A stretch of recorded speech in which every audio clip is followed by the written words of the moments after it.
The problem the states have and local leaders have with funding the infrastructure is horrendous. President Donald Trump unveiled his plans for a 2019 budget this morning.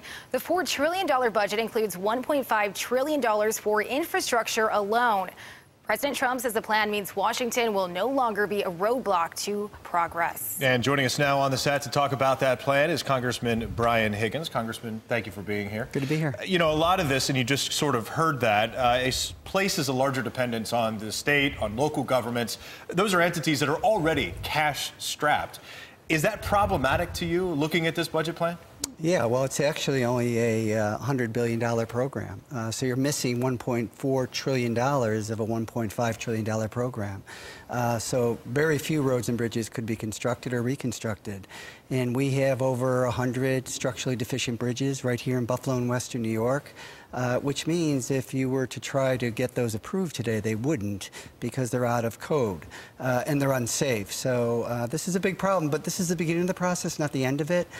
Congress, our Constitution vests Congress with the authority to raise taxes and to spend money. So Congress has to get a backbone, both Republicans and Democrats, to fund a real $1.5 trillion infrastructure bill.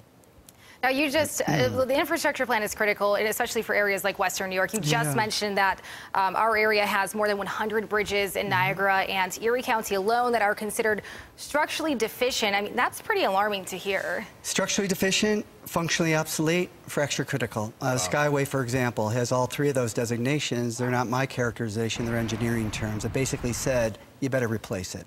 And why would you put more money into a bridge that is all of those things? And that's the situation that we're running into.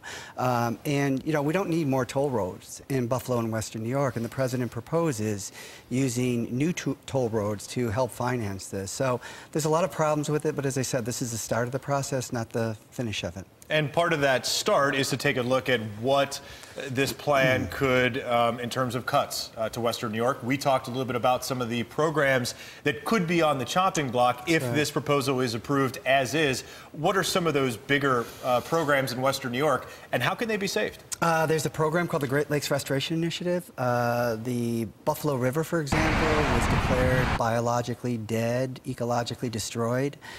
We've used that program, about $75 million, to clean up the Buffalo River, and you see the transformation on Ohio Street. The Buffalo River is no longer an industrial working waterway. It's for recreational purposes, which adds tremendously to the quality of life in Buffalo and Western New York, but it also is drawing new investment into the Buffalo River corridor.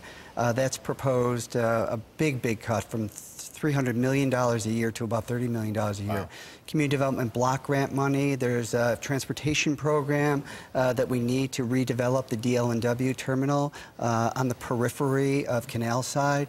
There's the heating assistance program for elderly folks in Buffalo and Western New York. As you know, that's a big burden on people, particularly this time of year. So all of those things are virtually proposed for elimination. Wow. So it'll be incumbent upon Congress to restore funding for that. My hope is that both Democrats and Republicans can come together and do that.